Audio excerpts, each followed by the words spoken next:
উপনির্বাচনের দায়িত্বে অবহেলা করলে কঠোর ব্যবস্থার হুঁশিয়ারি দিয়েছেন নির্বাচন কমিশনার অবসরপ্রাপ্ত ব্রিগেডিয়ার জেনারেল আবুল ফজল মোহাম্মদ সানাউল্লাহ। সুষ্ঠু নির্বাচনের জন্য ভোট কেন্দ্রের ব্যবস্থাপনা সবচেয়ে গুরুত্বপূর্ণ। ভবিষ্যতে কেউ যেন আর ২ নম্বরই ভোটের কথা চিন্তা না করে সেটা নিশ্চিত করতে হবে। আগামী ৯ এপ্রিল বগুড়া ৬ সদর আসনে উপনির্বাচন উপলক্ষে সকালে বগুড়া জেলা প্রশাসক কার্যালয়ে আইন শৃঙ্খলা রক্ষাকারী ভিজিল্যান্স ও অবজারভেশন টিমের সঙ্গে মতবিনিময় সভায় এসব কথা বলেন তিনি। সভায় বগুড়া ৬ সদর আসনে উপনির্বাচন সুষ্ঠু ও সুন্দরভাবে সম্পন্ন করতে নানা নির্দেশনা দেন তিনি আরও জানান, ভোট কেন্দ্রে পুলিশ এবং আনসার বাহিনীর সদস্য যথেষ্ট, তবে প্রয়োজন হলে সেনাবাহিনী ও বিজিবি মোতায়েন হবে।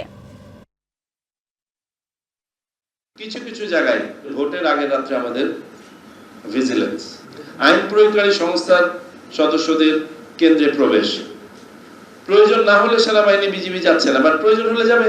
যদি এরকম পরিস্থিতির উদ্ভব হয়ে যাবে, তা না হলে যাবে না। পুলিশ আর আনসারই যথেষ্ট। 200-র বেশি সার্ভিস ও ফিচারে লেনদেনের সব বিকাশ অ্যাপে সম্ভব।